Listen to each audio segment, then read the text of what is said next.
46장 이름에 관하여 해설 시작하도록 하겠습니다. 이 잡다한 항목으로 이 잡탕을 만들어 보겠다는 말 그대로 이 글에서는 몽테뉴가 이름을 소재로 여러 사항을 나열하고 있습니다. 원문에는 이제 법령의 서술 형식을 본따서 중간에 이템, 영어로 치면 이제 아이템이라는 용어를 집어넣어서 구분을 하고 있습니다. 해설에서는 이제 이 이템이라는 말을 중간에 집어넣어서 원문의 의도를 좀 살려보도록 하겠습니다. 나라별로 좋지 않게 여겨지는 이름이 몇 가지가 있다고 하는데 몽테뉴가 프랑스의 예로 든 것은 장, 기욤, 부누아입니다. 장은 이제 영어의 존과 함께 흔하게 사용되는 기독교적인 이름이죠. 원래는 자비로우신 주님이란 뜻인데 한편으로는 이것이 그 오쟁이신 남편이라는 뜻을 갖기도 합니다. 이 분우아는 옛 발음으로 치면 베뇌라고 읽기도 하는데 이것이 이제 베네, 바보, 얼간이라는 말이 발음상 연상이 되기 때문에 이러한 이름이 조금 이제 기분 나쁘는 뜻으로 이해될 수 있다. 이렇게 이제 이야기하고 있는 겁니다. 왕공들의 계보에도 숙명적으로 불우한 이름이 있다는 것에서 덧붙일 내용은 다음 몇 가지죠. 영국의 이제 헨리들 중에서 헨리 2세는 자신과 대립하던 성직자 토머스 베켓을 살해하도록 지시한 바가 있고 헨리 6세는 런던 탑에서 암살당하고 헨리 8세는 우리가 알고 있는 여러 문제들을 이제 가지고 있는 그러한 사람입니다. 프랑스의 샤를들 중에는 샤를 3세는 이제 빼론에서 굶어 죽었고 6세는 미치강이었고 9세 때는 성 바르텔레미 학살이 벌어지죠. 또 이 기엔이라는 이름은 이 지역을 오랫동안 통치한 기욤 공작들의 이름에서 변형이 된 겁니다.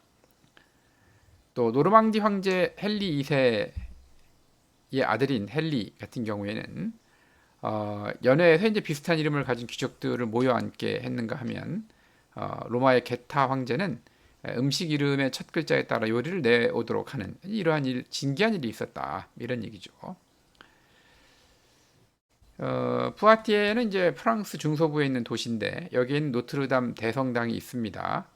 노트르담이라는 말은 이제 성모 마리아를 뜻하는 말인데 어느 이제 매춘부의 이름이 이제 마리였기 때문에 그 마리라는 이름 자체가 신심을 자극한 결과 회심이 일어나고 그것 때문에 노트르담 대성당을 지었다라는 것이 이 관련된 이야기의 이제 흥미로운 대목입니다.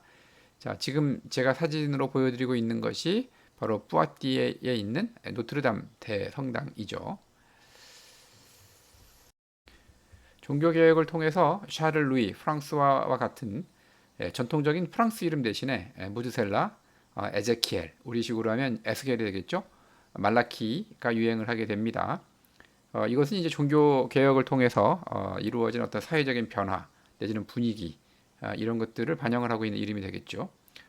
한편에 이제 어느 귀족 같은 경우에는 동구리 무당이라든지 크드라강, 아주질랑과 같이 이 고레 아마디스에 등장하는 이름들을 그리워합니다. 이 고레 아마디스는 중세 유명한 기사도 소설로 아마도 이제 이 기사도를 그리워하는 그런 귀족들의 정신 세계를 반영하고 있다고 할 수가 있겠죠. 자, 이렇게 이제 시대 정신이나 개인의 지향을 드러내는 표지로 사용되는 사례를 들먹이면서 몽테뉴는 약간 비꼬는 듯한 그런 자세를 취합니다. 이 개혁의 결과가 이름에 반영이 되기 때문에 후세들이 조상의 옛 이름들을 살펴보면서 시대의 변화를 느낄 수 있겠죠. 몽테뉴는 자크 아미오가 번역 과정에서 본문에는 이제 프랑스어 강의록에서라고 되어 있는데 이것은 고전을 프랑스어로 옮기는 과정에서라고 고쳐 읽어야 합니다. 이 번역 과정에서 라틴어 이름을 그대로 두고 프랑스식으로 고치지 않은 것을 높이 평가를 합니다. 동시에 이제 라틴어를 사용해서 집필을 하는 역사가들에게 프랑스 이름을 그대로 남겨주기를 바란다고 부탁을 한 적이 있다라고 밝히고 있죠. 이름이 이제 원래대로 남아 있어야지 국적을 확인할 수가 있기 때문인데 사실 이러한 것은 우리도 겪는 어려움이죠. 번역서를 많이 접해야 되는 우리들 입장에서는 고유명사의 발음이 생각 외로 외국어마다 달라서 번역 과정에서 또 번역서를 읽는 과정에서 어려움이 발생하기도 합니다. 예를 들어서 철학자 플라톤은 이제 그리스어로 이제 플라톤이라고 쓰는데 우리말의 플라톤은 그리스어 발음을 그대로 살려서 표기한 거죠. 반면에 영어에서는 이제 플레이토라고 쓰고 플레이토라고 발음을 하고 프랑스어는 이제 철자는 같지만 읽을 때 이제 플라똥이라고 읽어야 되죠. 또 조각가 미켈란젤로 같은 경우에는 이탈리아어로는 이제 미켈란젤로라고 쓰지만 어, 영어로는 이제 마이클앤젤로라고 이제 발음을 해야 되며 프랑스어는 이제 미셸앙주라고 읽는 거죠. 그러면 이제 번역하는 입장에서는 원문이 프랑스어인 경우에는 미셸앙주라고 표시를 할 것이냐 아니면 우리한테 친숙한 미켈란젤로라고 쓸 것인가 뭐 이런 식의 문제들이 발생을 합니다. 뭐 대부분의 경우에는 이제 유명한 사람들 같은 경우에는 우리말에 그 관례로 굳어져 있는 표기가 있지만 조금 덜 유명한 경우에는 그렇게 하기 힘든 이러한 문제들이 발생할 수가 있는 거죠. 이야기를 끝내는 차원에서 몽테뉴가 언급하는 것은 땅이나 영지 이름으로 사람을 지칭하는 관례의 문제점입니다. 그러니까 보통 영지가 있는 경우에는 이름 뒤에 드 더하기 영지명을 붙여서 쓰는 관례가 있는데 이 땅의 소유권이 이전이 되면 자연스럽게 이 이름도 같이 넘어가죠. 그러다 보니까 영지명을 기준으로 조상을 추적해가면 이 생물학적인 조상과 달라지는 문제가 발생할 수가 있습니다. 따라서 귀족들끼리 우월을 가릴 때 이제 한없이 말싸움의 늪으로 빠지기 마련이죠. 또 문장은 어떠할까요? 문장은 우리한테는 좀 그렇게 익숙하지가 않은데 여기에 지금 보는 것과 같이 그 가문의 심벌이 되는 그러한 이제 그림이나 문구 이런 것들을 이야기하죠. 몽테뉴는 이제 이것도 굉장히 불분명하다라고 이야기하는데 자기처럼 이제 딸만 있는 사람이라면 사위가 문장을 다른 가문으로 가져갈 것이 뻔하고 아니면 이제 문장을 사고 파는 과정에서 다른 가문의 대표 문장으로 자리할 거다라고 이야기하면서 문장 역시 혈통의 정통성을 보장하는 표식이 아니다 이렇게 이야기하고 있습니다. 참고로 이제 몽테뉴 가의 문장은 이러한 형태로 되어 있습니다. 몽테뉴는 그 인간이 이름에 집착하는 근저에는 명성과 영광에 대한 갈망과 자신을 영원히 기억하게 만들려는 욕심이 깔려 있다라고 보죠. 하지만 이름이라는 것은 그저 서너 번의 그 펜놀림 자국일 뿐이다 이렇게 이야기하면서 이제 예를 들어서 백년 전쟁의 유명한 사령관인 베르트랑드 게클랭의 이름은 게스갱, 글래스갱, 게아갱 으로 굉장히 혼란스럽죠. 그래서 이런 것들을 조사하다 보면 루키아노스의 문법 소송보다 더 많은 근거가 나온다라고 이제 비꼬고 있는데 그 루키아노스의 문법 소송에 대해서는 조금 추가적인 조사가 필요합니다. 로마의 풍자 작가였던 그 루키아노스의 작품 중에 모험들의 소송이라는 작품이 있습니다.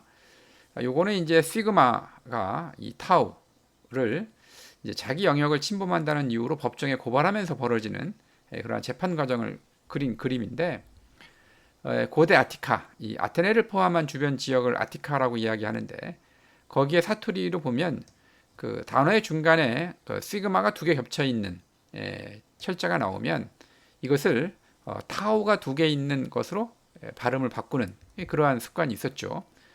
예를 들어 이제 바다라는 말을 그리스어로는 이제 탈라사라고 이제 발음을 하는데 아테네 사람들은 이걸 갖다가 이제 일종의 사투리로 달라타라고 발음을 했다는 거죠. 이제 이런 습관이 이제 시간이 흘러 코인의 그리스어가 발달을 하면서 사라졌는데 1세기 초에 웅변가들이 아테네가 이제 웅변으로 유명했던 도시였기 때문에 고전기 아테네의 언어를 고수한다는 명분으로 이 탈라사라는 발음 대신에 이 탈라타라는 발음을 부활시키는 그런 일이 벌어졌죠.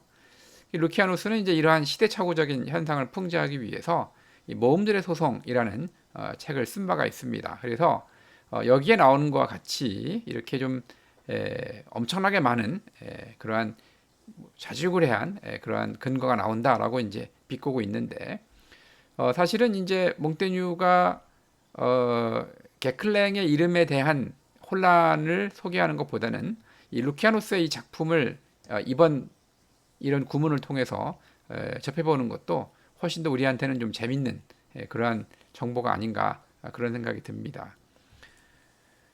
또 철자를 둘러싼 혈투가 벌어지는 이유는 인간의 온갖 고생과 봉사가 결국 철자에서 보상을 받기 때문이다 이렇게 이야기하는데 우리말로 친다면 뭐 호랑이는 죽어서 가죽을 남기고 사람은 죽어서 이름을 남긴다라는 말 그대로 이해할 수가 있을 것 같습니다. 그러면서 이제 몇 가지 구체적인 사례를 제시하고 있죠. 르네상스기의 프랑스 시인 니콜라 드니조 같은 경우에는 그 당시에 이제 관례가 필명을 사용하는 것이 관례가 있었는데 알시누아 백작이라는 필명을 사용을 했죠. 여기서 이제 알시누아라는 말이 니콜라 드니조라는 이름을 철자를 바꿔서 만든 그런 이름이고 로마의 역사가 정치가였던 이 가이우스 수에토니우스 트란큘리우스 같은 사람은 원래 이제 아버지의 성은 이제 레니스인데 이 레니스라는 이름도 그렇고 트란큘리우스라는 이 이름도 그렇고 다 조용한이라는 뜻이죠. 단지 이제 레니스라는 이름 대신에 트란큘리우스라는 성을 쓰면서 오늘날에는 이제 트란큘리우스가 훨씬 더 대표적인 이 사람의 이름으로 남았다 이런 얘기죠. 자, 이런 식으로 철자가 결국은 자기한테 남는 거기 때문에 결국은 이 사람이 실제로 어떤 훌륭한 일을 하든지 아니면 사람들한테 인상적인 인생을 살았다고 하더라도 자신이 원래 타고난 그러한 이름으로 남는 것이 아니라 자신이 사회생활을 하면서 제시했던 그런 이름 또 그 사람이 나중에 가졌던 관직 이런 것들로 결국 그 사람의 모든 활약한 것이 남게 된다. 이렇게 이제 볼 수가 있는 그런 상황을 지금 설명을 하고 있습니다. 자, 같은 이름을 갖지 못하도록 아무도 막을 수 없다라는 사실 때문에 이름이 갖는 피상성이 더욱더 증폭이 되죠. 우리는 이제 뭐 소크라테스나 크세노폰 같은 사람이 되게 유명한 사람들이기 때문에 우리가 소크라테스나 크세노폰을 이야기하면 철학자 소크라테스라든지 또 소크라테스의 친구이자 제자였던 크세노폰 바로 그 사람을 생각을 하지만 이미 과거에도 소크라테스라는 이름도 역사가 소크라테스, 소유 학파였던 또 다른 소크라테스, 풍자시들을 지었던 소크라테스, 신들의 이름에 관해서 글을 쓴 그러한 소크라테스가 있었습니다. 라에루티오스의 유명한 철학자들의 생애와 사상에 소개가 되고 있는 동명이인들인데 이것만 봐도 소크라테스라는 이름을 가진 사람들이 얼마나 많았으며 그 중에서 이 책에 소개가 될 만큼 유명세를 가진 사람들은 또 얼마나 많았으며 여기에 적히지 않았던 소크라테스들은 얼마나 많은가 이런 것들을 우리가 생각을 해본다면 이름이라는 것 자체가 특정한 어떤 사람을 딱 가르친다라고 볼 수가 없는 거죠. 엄청나게 많은 사람들이 동일한 이름을 가질 수 있는 겁니다. 또 예를 들어서 어떤 마부가 폼페이우스라는 이름을 갖는다는 것을 누가 막을 수 있겠느냐 이렇게 이제 묻는 거죠. 그렇게 쌓이다 보면은 수많은 폼페이우스들에게 이 폼페이우스라고 했을 때 우리가 연상하는 역사적인 그런 유명한 인물 또 그 사람이 했던 행적 또 그 사람의 이름에 묶여 있는 명예 이런 것들을 누리게 할 수 있는 방법은 있겠는가라고 이야기하면서 이렇게 이름이라는 것이 결국 어떤 신비한 힘을 발휘해서 예를 들어서 어떤 사람을 갖다가 에파미논다스나 아프리카누스 같은 이름을 지었다고 해서 그 사람이 이 에파미논다스나 아프리카누스 같은 사람들이 보여줬던 훌륭한 용기를 그 이름을 통해서 가질 수 있겠는가라고 생각을 해본다면 그렇지 못하다는 것이 너무나 자명하죠. 이렇게 본다면 이름이라는 것이 우리가 그렇게 이름을 남기기 위해서 애를 쓰고 하지만 사실은 펜자국에 불과한 거고 좀 허무하다 이런 이야기를 하고 있습니다. 자, 이번 에세이를 통하여서 몽테뉴는 이름에 관련된 다양한 고찰을 선보였죠. 이름은 시대와 가치를 증언하기도 하고 우리의 신앙심을 자극하기도 하고 정체성을 세우는 도구이기도 하고 사회생활을 하기 위한 도구이기도 하고 좋은 운수와 나쁜 운수를 풍기기도 합니다. 또 무엇보다 명예와 영광을 향한 욕망을 담는 그릇이라는 점에서 자연이 우리에게 선물한 재미난 장난감이다라고 이제 몽테뉴는 이야기하고 있는데 아주 이 그 에세이에서 하고자 하는 이야기를 잘 반영하고 있는 그러한 문장이라고 할 수 있겠습니다. 자, 결국 따지고 보면 이름을 통해서 우리가 알 수 있는 것은 인간의 본성이라는 것은 영광에 목말라 하는구나. 끊임없이 인간은 어떤 명예를 얻기 위해서 굉장히 노력을 하고 명예를 얻고자 하는 욕망이 인간이 가지고 있는 굉장히 기본적인 욕망 중에 하나다라는 것을 우리가 다시 한번 알 수가 있겠습니다. 물론 이름에 관련된 재미난 일화들도 우리가 더불어서 알 수 있었지만 몽테뉴의 이러한 이름을 통해서 인간의 명예심을 향한 욕망을 다시 한번 증명해 볼 수가 있겠습니다.